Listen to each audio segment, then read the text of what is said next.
അപ്പോൾ ആദ്യം നമ്മൾ മാവെടുത്തു. സാധാ ദോശ ഉണ്ടാക്കുന്ന പോലെ തന്നെ, വലിയ വ്യത്യാസങ്ങളൊന്നുമില്ല. കുട്ടികളെ പറ്റിക്കാനായിട്ട് ഒരു ചെറിയ ചെറിയ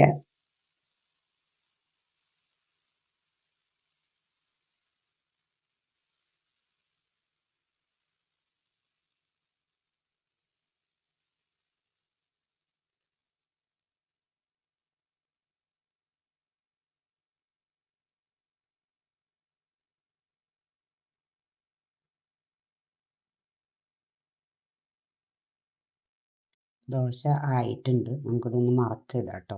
ഇപ്പോൾ ദോശ മറച്ചിടാതെ ഉണ്ടാക്കുന്നവർക്ക് ഇതുപോലെ തന്നെ ചെയ്യാം. ഞാൻ മറച്ചിട്ടിട്ടാണ് എപ്പോഴും ദോശ ഉണ്ടാക്കാറ്. അതുകൊണ്ടാണ് ഇങ്ങനെ ചെയ്യുന്നത് കേട്ടോ. ജസ്റ്റ് ഇതിൻ്റെ മേലെ കുറച്ച് നെയ്യ് തൂവുക. എൻ്റെ നെയ്യ് ഇപ്പോൾ കുറച്ച് കട്ടയായിട്ടാണ് ഇരിക്കുന്നത്.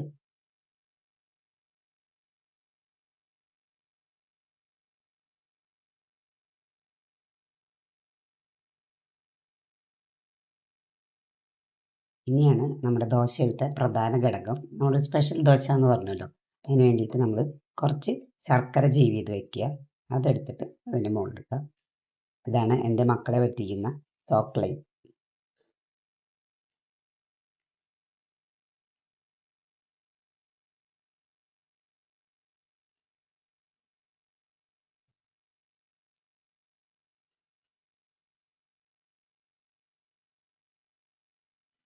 അപ്പോൾ ജസ്റ്റ് അതൊന്ന് മെൽറ്റ് ആവുന്ന വരെ നമുക്ക് വേണമെങ്കിൽ ഇങ്ങനെ വയ്ക്കാം.